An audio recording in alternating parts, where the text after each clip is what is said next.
The next writer on stage is our final act of the evening.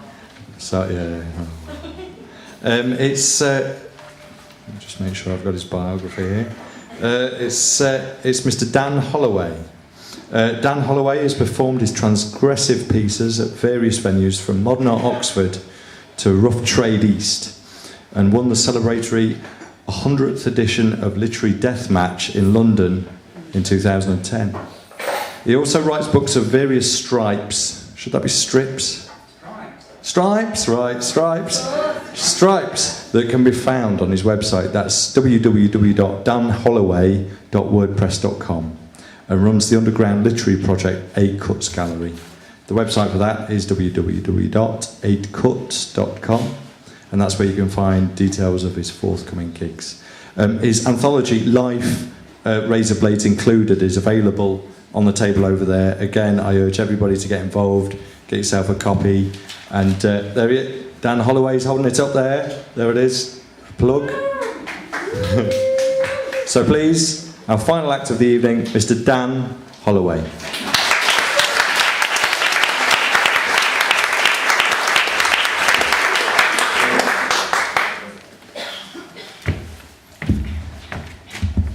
Thank you. It's the end of the night.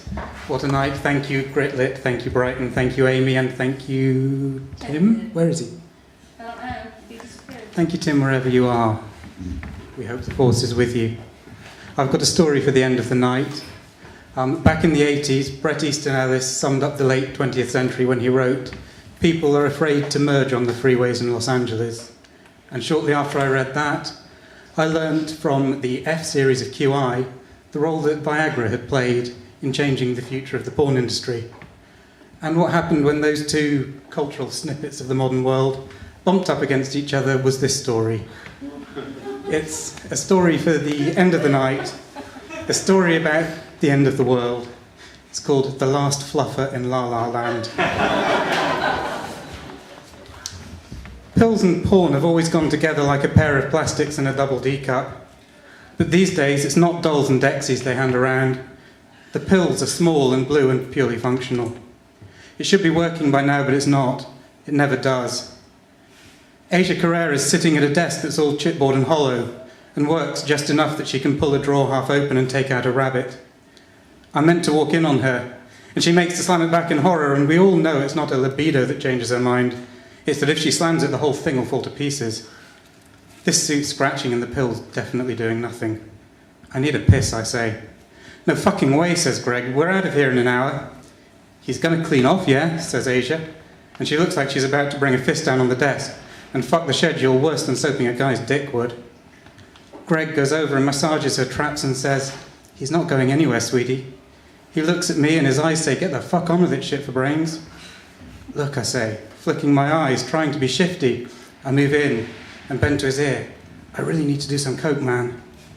Greg takes a hand off Asia, puts it on me, and smiles and says, "Be quick already." "Sure, man."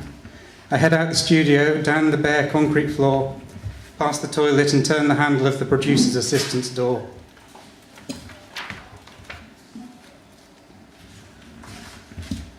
I can feel something already.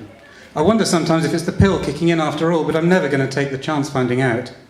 Kelly looks fan-fucking-tastic like she always does, with a grey suit stretched over fake tits that hang slightly too high on her chest, and black hair held in place with a bit much spray.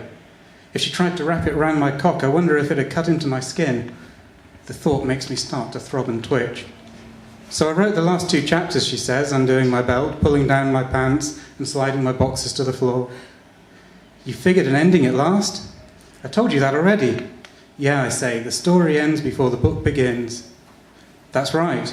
The rest is just shooting the shit till someone remembers they forgot to turn off the lights."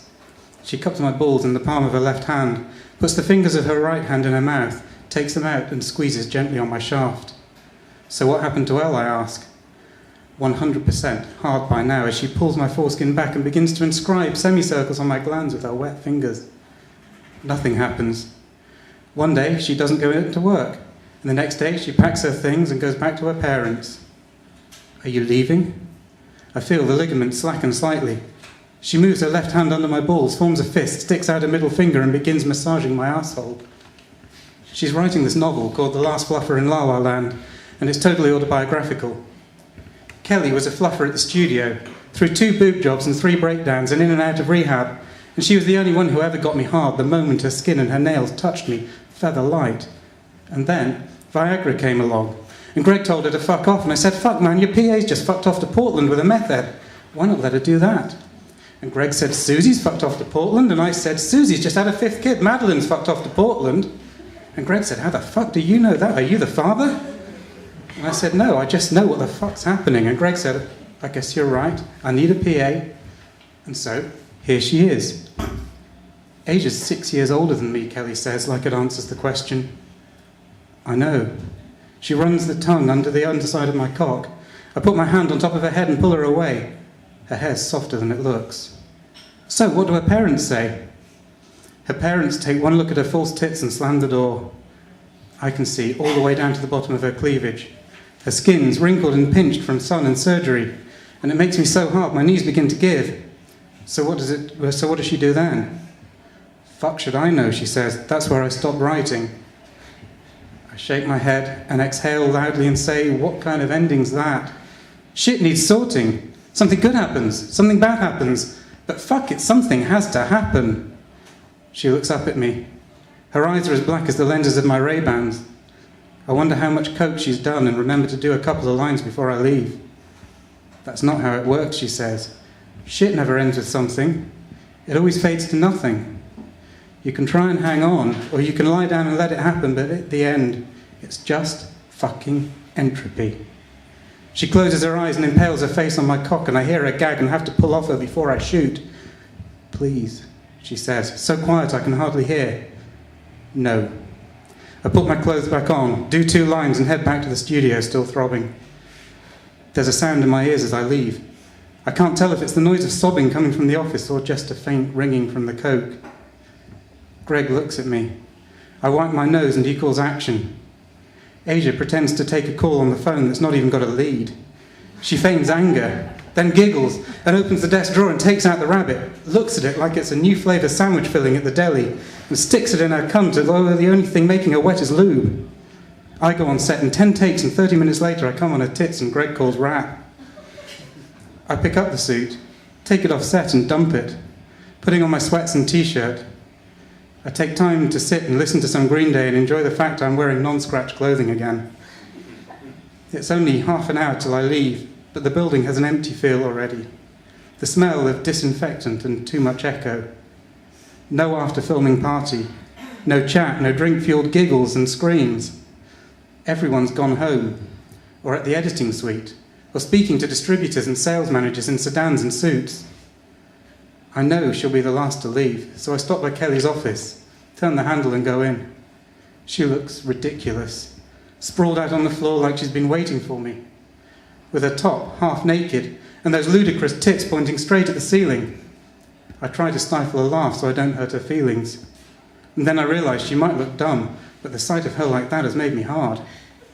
And it's only after that I see the Vicodin bottles and notice her inflated chest isn't moving. I can't move. And for what must be minutes, here we are like some cartoon. Her pneumatic and half naked and dead. And me, open mouth in shock, with 8 inches of wood bursting against my sweatpants.